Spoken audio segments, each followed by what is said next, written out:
тишина. От ви то чуєте, як воно шкварчить? Це ж капець круто.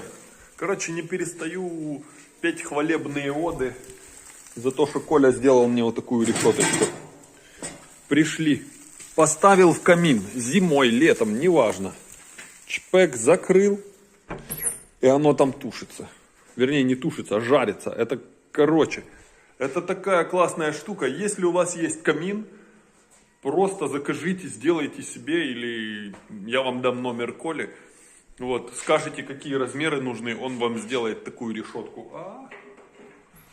Ну, гляньте. Ой, забыл открыть. Ладно. Запах непередаваемый. Сосисочки жарятся. Картошечка жарится. Не работа, а супер.